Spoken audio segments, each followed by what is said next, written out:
স্বপ্ন, প্রকৃতি আর অজানা পথের গল্প নিয়ে আপনাদের স্বাগত জানাচ্ছি স্বপ্নিল সুইসে, যেখানে প্রতিটি যাত্রা একটি নতুন অনুভূতি, একটি নতুন আবিষ্কার।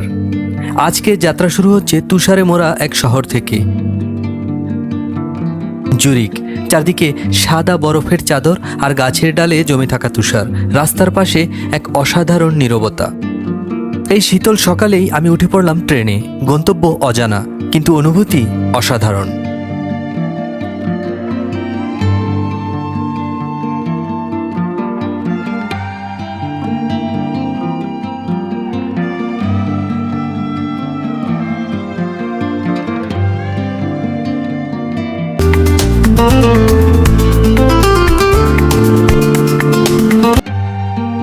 ট্রেনটি ধীরে ধীরে সামনে এগিয়ে যেতে লাগলো, আর আমি ঠিক বসে আছি জানালার পাশেই। বরফে ঢাকা পাহাড়, সাদা মাঠ আর দূরে ছোট ছোট ঘরবাড়ি। কিন্তু এই বরফে ঢাকা সাদা গল্পটা কিছুক্ষণের ভেতরেই বদলাতে শুরু করলো।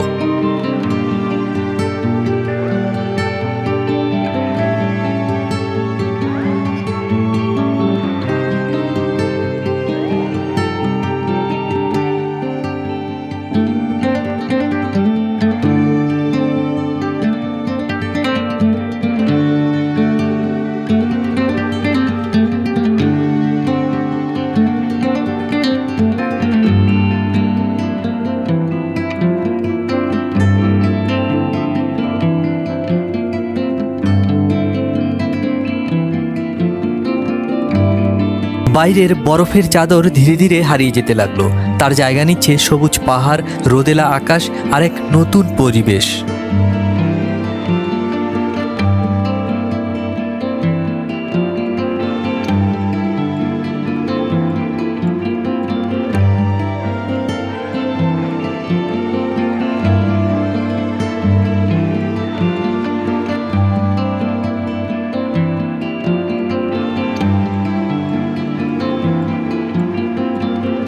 কিছুক্ষণের মধ্যেই পৌঁছে গেলাম বেলিঞ্জনা শহরে।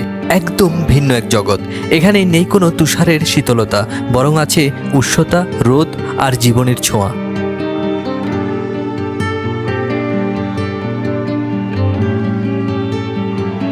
এখানে এসে মনে হচ্ছে আমি সুইজারল্যান্ডে না, বরং ইতালির কোনো শহরে চলে এসেছি।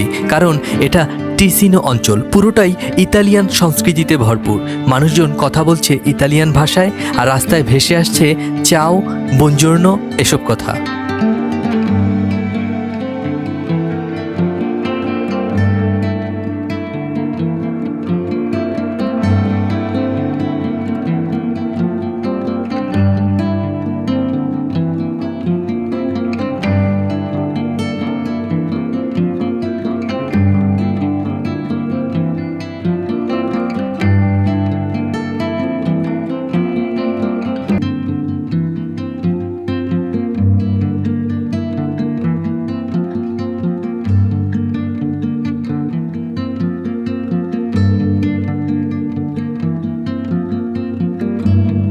ছোট ছোট বাড়িঘর, রঙিন দেয়াল, লাল টালির ছাদ আর বারান্দায় ঝুলছে ফুল। সবকিছুতেই একটা শান্ত উৎস আর জীবনের অনুভূতি।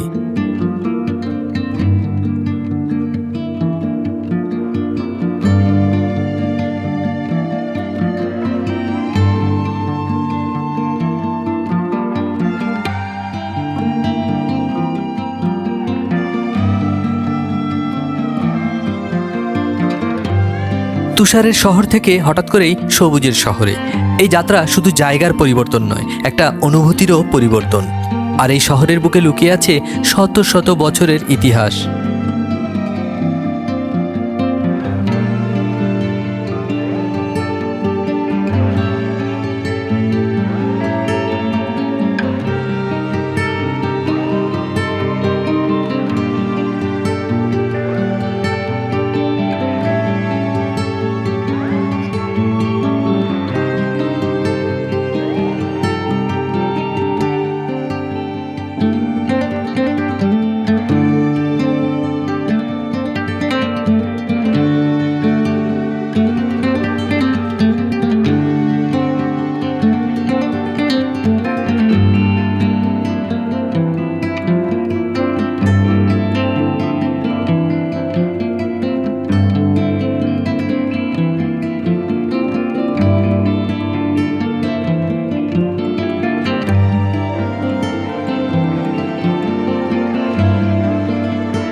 বেলিনজোনার এই নিস্তব্ধ পাহাড়ি পথে হাঁটতে হাঁটতে হঠাৎ করেই আমার মনে হলো এই পথে একসময় শত শত সৈন্যেরা লোহার বর্ম পরে হাতের তলোয়ার নিয়ে ছুটে বেরিয়েছে, আর আজ আমি সেই একই পথে হাঁটছি, শুধু ইতিহাসের ছায়া সঙ্গে নিয়ে।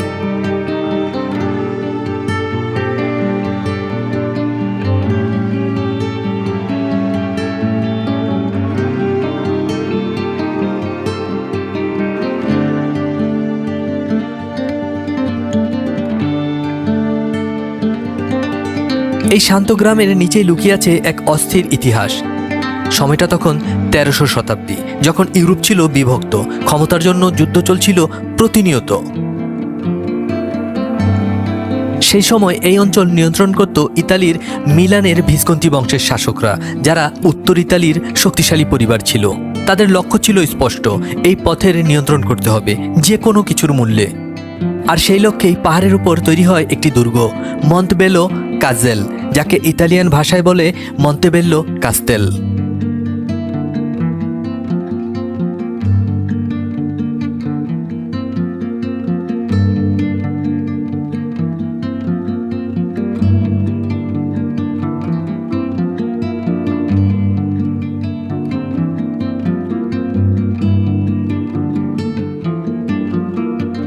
সুইজারল্যান্ডের বেলিনজোনা শহরটি শুধু একটি শহর নয়, এটি ছিল ইউরোপের একটি কৌশলগত দরজা। উত্তর ইউরোপ থেকে ইতালির পথে যাওয়ার জন্য প্রধান রাস্তাটি ছিল এই শহরের উপর দিয়ে। যে এই পথ নিয়ন্ত্রণ করত, সে নিয়ন্ত্রণ করত বাণিজ্য, ক্ষমতা এবং ভবিষ্যৎ।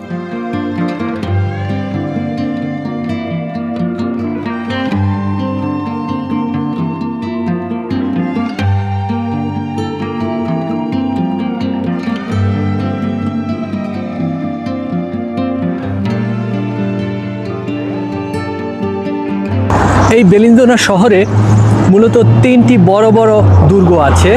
এগুলো মূলত রোমানদের দুর্গ ছিল।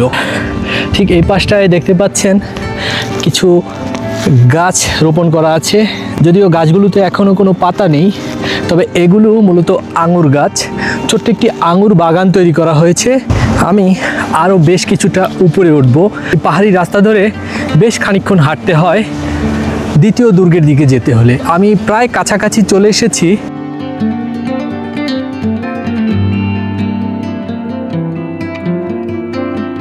আমি যেখানটা দাঁড়িয়ে আছি ঠিক এটার নিচে একটি পাহাড়ি ঝর্ণা আঁকাবাঁকা পথে একেবারে নিচ পর্যন্ত চলে গেছে, আপনাদের দেখাচ্ছি।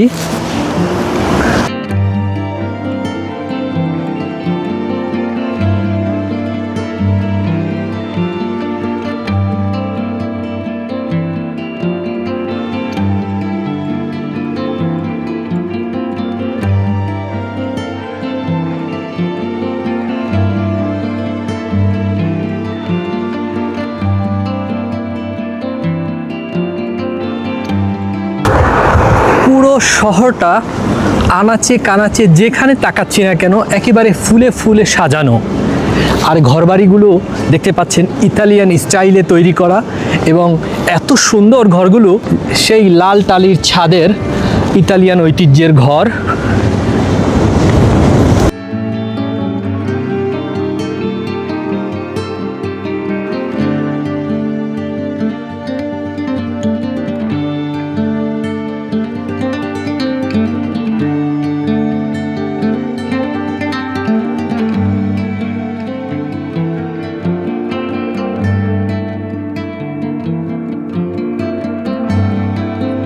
মনে হচ্ছে আমি দুর্গে পৌঁছে গিয়েছি। আপনাদেরকে দুর্গটা একটু এখান থেকে দেখাচ্ছি।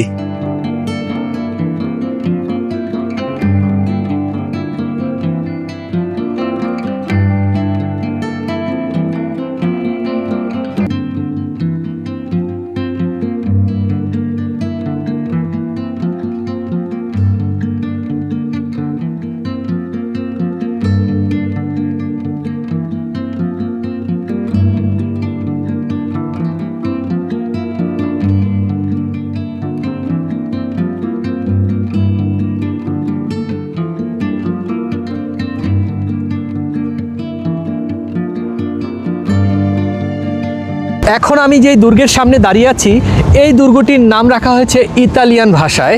এই দুর্গের নাম হচ্ছে কাস্তেল্লো দি মন্তেবেল্লো।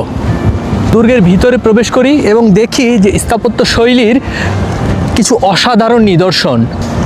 আর দেখব অত বছর আগে কিভাবে তৈরি করা হয়েছিল পাথরের উপর পাথর বসিয়ে এই দুর্গটি।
যেহেতু এটি একটি পার্বত্য অঞ্চল, আর পার্বত্য অঞ্চলে প্রচুর পরিমাণে আঙুর জন্মায়, আর এখন আমার সামনেই যেই কাঠের তৈরি যন্ত্রটি দেখতে পাচ্ছেন, এটি একসময় ব্যবহৃত হতো আঙুর থেকে রস সংগ্রহ করার জন্য। অর্থাৎ এখানে আঙুর দেওয়া হতো এবং উপর থেকে যে স্পাইরাল কাঠের যন্ত্রটি দেখতে পাচ্ছেন, এটি ঘোরানোর মাধ্যমে এর প্যাডেলটি নিচে নেমে যেত এবং আঙুরকে চাপ দিত এবং এই নিচ দিয়ে মূলত আঙুরের রস বের হয়ে আসতো। যে পাত্রটা দেখতে পাচ্ছেন, এখানে একটা ছিদ্র করা আছে, এখানে মূলত পাত্র রাখা হতো এবং আঙুরের রসটা এখান থেকেই সংগ্রহ করা হতো। কি অসাধারণ বুদ্ধিমত্তা!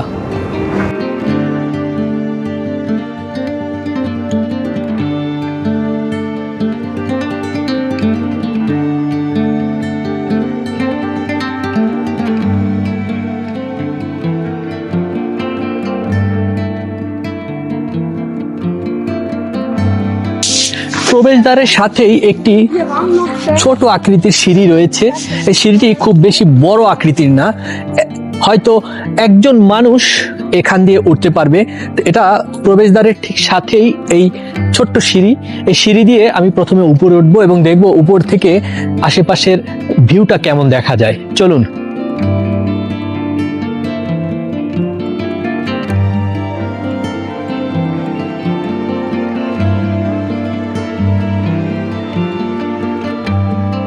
তেরোশো শতাব্দীর শেষের দিকে এই দুর্গের প্রথম কাঠামো তৈরি করা হয়। তখন ছিল এই অঞ্চল বিভিন্ন শক্তির মধ্যে সংঘর্ষের কেন্দ্র। বিশেষ করে মিলানের শাসকদের জন্য এটি ছিল অত্যন্ত গুরুত্বপূর্ণ। ইতিহাসবিদদের মতে মিলানের শাসক পরিবার, বিশেষ করে ভিসকন্তি বংশ, এই দুর্গকে শক্তিশালী করার কাজ শুরু করে।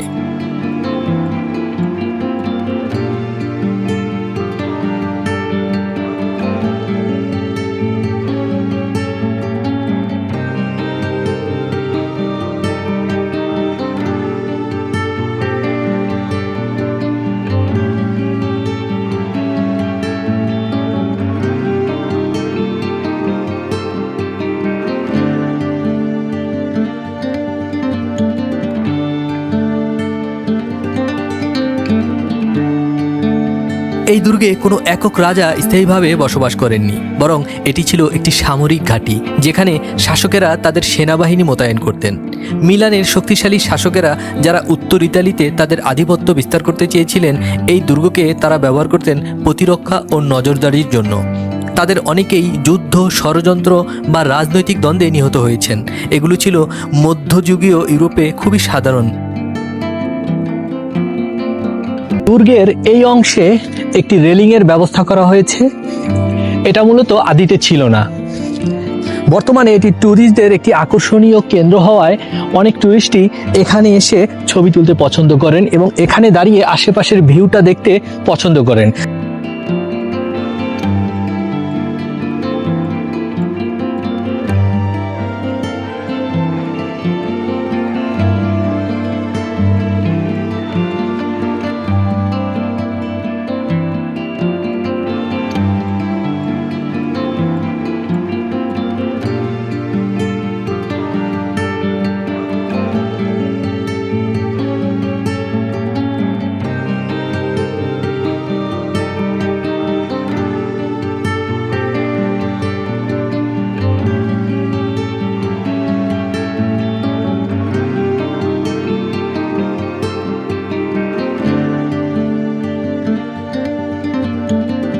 এখন আমি যে রাস্তাটায় দাঁড়িয়ে আছি এটি মূলত দুর্গের প্রবেশদ্বার থেকে শুরু করে ওই পাশে যে ওয়াচ টাওয়ারটা আছে ওই পর্যন্ত যাওয়ার জন্য।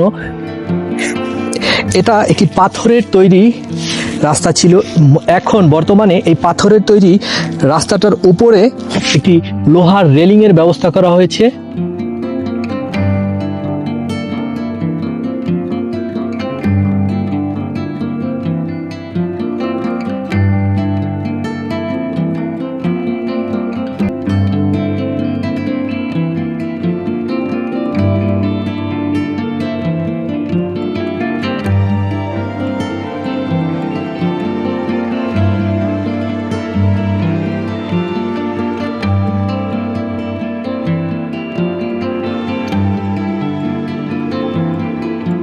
এই ওয়াচ টাওয়ার থেকে আশেপাশের দৃশ্যটা আসলে এতটা চমৎকার, এত সুন্দর দেখতে লাগে যা নিজের চোখকে বিশ্বাস করতে পারছি না। আমার ঠিক এই পাশে ছোট্ট যে জানালার মতো দেখতে পাচ্ছেন, ওয়াচ টাওয়ারের জানালা বলা চলে। এই পাথরের ফোকর দিয়ে আমি সামনের সুউচ্চ পাহাড়টাকে দেখতে পাচ্ছি। এত সুন্দর একটা দৃশ্য, প্রকৃতি যে কতটা সুন্দর হতে পারে তা এখানে না আসলে বুঝতে পারবেন না।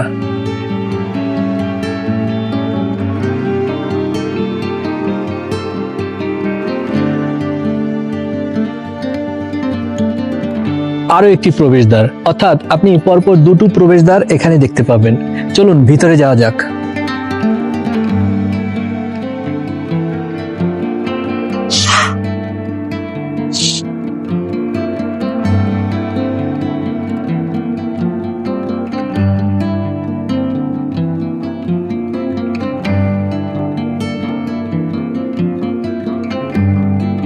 মূলত এই ছোট জানালাটা দিয়ে শত্রুদের উপরে নজর রাখা হতো।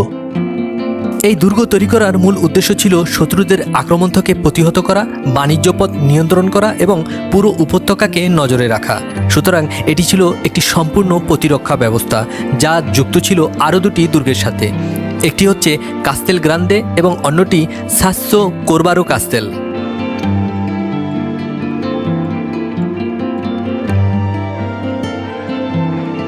ভাবুন তো, আজ থেকে প্রায় 700 বছর আগে, যেখানে ছিল না কোনো আধুনিক প্রযুক্তি, ছিল না কোনো মেশিন, শুধু মানুষের হাত, শক্তি আর দক্ষতার ফলে তৈরি হয়েছিল এই দুর্গটি।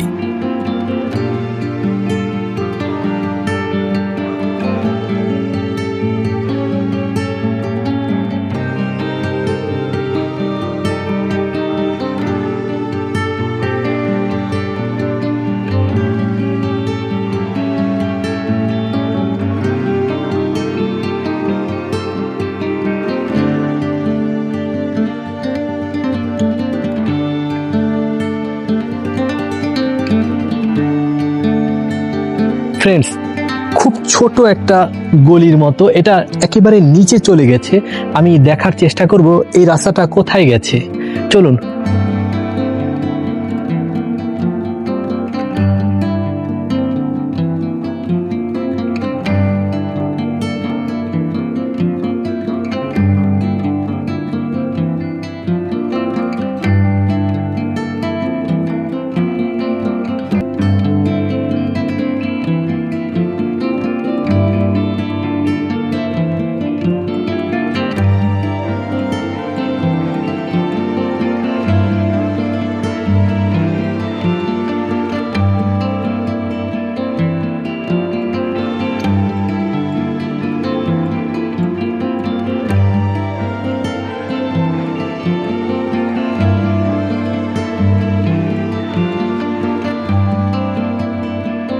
ফ্রেন্ডস, দেখতে পাচ্ছেন এই জায়গাটা একেবারে শুনশান। আমার প্রথমে দেখে কিছুটা ভয় ভয় করছিল। এখান থেকে মূলত শত্রুদের উপর নজর রাখা হতো। এর চারপাশে বেশ ছোট ছোট অনেকগুলো জানালার মতো আছে। একেবারে গা ছমছমে একটা ব্যাপার। এই জায়গাটায় কোনো বাতাস নেই, যদিও উপরে প্রচন্ড বাতাস, আর এই জায়গাটায় একেবারে শুনশান।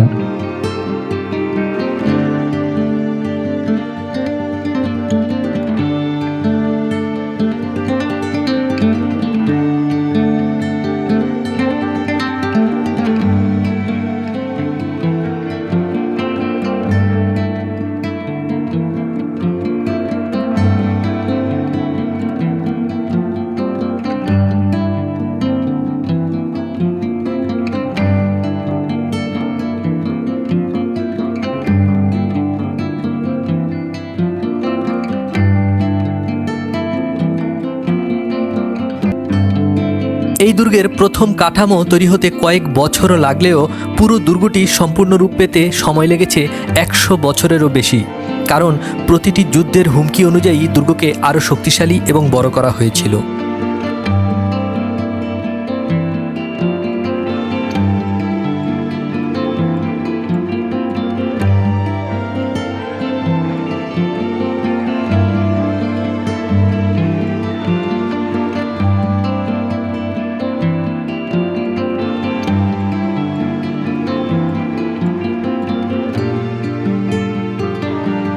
দুর্গের প্রতিরক্ষা ব্যবস্থা ছিল অসাধারণ। ডাবল ওয়াল, উঁচু টাওয়ার, সরু প্রবেশপথ এবং কৌশলগত অবস্থান। শত্রুরা যদি আক্রমণ করত তাদের সামনে থাকত একের পর এক বাধা। এই কারণে এই দুর্গ ছিল প্রায় অজেয়।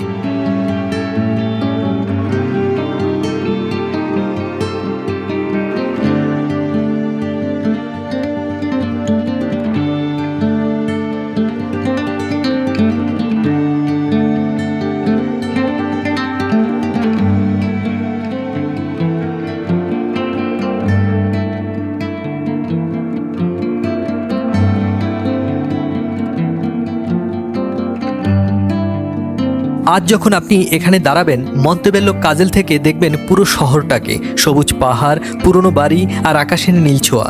কিছুক্ষণের জন্য আপনার মনে হবে আপনি যেন পৌঁছে গেছেন সেই যুদ্ধের ময়দানে।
এই তেসিনো ক্যান্টনটা একসময় রোমানরা শাসন করত। পরবর্তীতে এটা লম্বার্ডি অঞ্চলের অধীনে চলে যায়। তার অনেক পরে সুইজারল্যান্ড এটাকে দখল করে নেয়। আর এখন আমি অবস্থান করছি বেলিনজোনাতে। বলা হয়ে থাকে এই বেলিনজোনা হচ্ছে তেসিনোর রাজধানী। আর আমার কাছে ওই দুর্গটার চাইতে এই দুর্গটার প্রকৃতি এবং পরিবেশ এবং দুর্গের স্ট্রাকচার অসম্ভব ভালো লেগেছে। মূলত এই দুর্গটায় আসলে রোমানদের সেই প্রাচীন আমলের যে ঐতিহ্যগুলো এখানে আসলে মূলত দেখা যায়। এখানে আসলে ইতিহাসের গন্ধ পাওয়া যায়। এই দুর্গটি তৈরি করা হয়েছে গ্রানাইট পাথর দিয়ে। শত শত শ্রমিক বছরের পর বছর কাজ করেছে, ধাপে ধাপে গড়ে তুলেছে এই দুর্গটিকে। এটি একদিনে তৈরি করা সম্ভব হয়নি, বরং সময়ের সাথে সাথে যুদ্ধের প্রয়োজন অনুযায়ী এটিকে বড় করা হয়েছে এবং শক্তিশালী করা হয়েছে। দুর্গের ভেতরে সৈন্যরা থাকতো ছোট ছোট কক্ষে, আর নিচে ছিল উঠান যেখানে তারা যুদ্ধের জন্য প্রশিক্ষণ নিত, আর এক কোণে ছিল রান্নাঘর যেখানে কাঠের আগুনে রান্না করা হতো।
তবে মজার ব্যাপার হলো 2000 সালে কাজেল অফ বেলিংজোনা বিশ্ব ঐতিহ্য হিসেবে স্বীকৃতি পায় ইউনেস্কো থেকে। শত শত বছর পেরিয়ে গেছে, রাজা নেই, সৈন্য নেই, কিন্তু এখনও দাঁড়িয়ে আছে এই দুর্গ ইতিহাসের এক নীরব সাক্ষী হয়ে।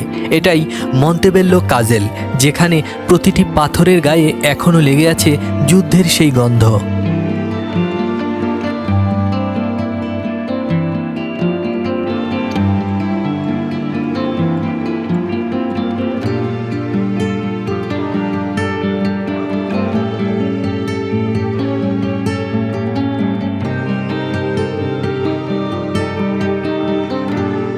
আপনি দুর্গের সৌন্দর্য দেখতে দেখতে যদি ক্লান্ত হয়ে পড়েন, এখানে কর্তৃপক্ষ বেঞ্চের ব্যবস্থা করেছে।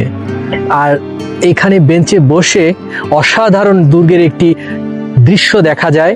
আশেপাশের প্রকৃতি এবং দুর্গ সবকিছু মিলিয়ে একটা অপার্থিব দৃশ্য। বেশ চমৎকার এবং সুন্দর একটি মুহূর্ত কাটিয়েছি আজকে, এবং আমি চেষ্টা করেছি আপনাদেরকে সুন্দর কিছু উপহার দেওয়ার জন্য। ভিডিওটি কেমন লাগলো সেটি কিন্তু অবশ্যই আমাকে কমেন্ট করে জানাবেন। আর যারা এখনো আমার চ্যানেলটি সাবস্ক্রাইব করেননি তারা কিন্তু অবশ্যই সাবস্ক্রাইব করে নেবেন। তো আজকের ভ্রমণ এই পর্যন্তই, দেখা হচ্ছে পরবর্তী ভিডিওতে অন্য কোনো জায়গায়, অন্য কোনো সৌন্দর্যে। ততক্ষণ পর্যন্ত ভালো থাকুন, সুস্থ থাকুন।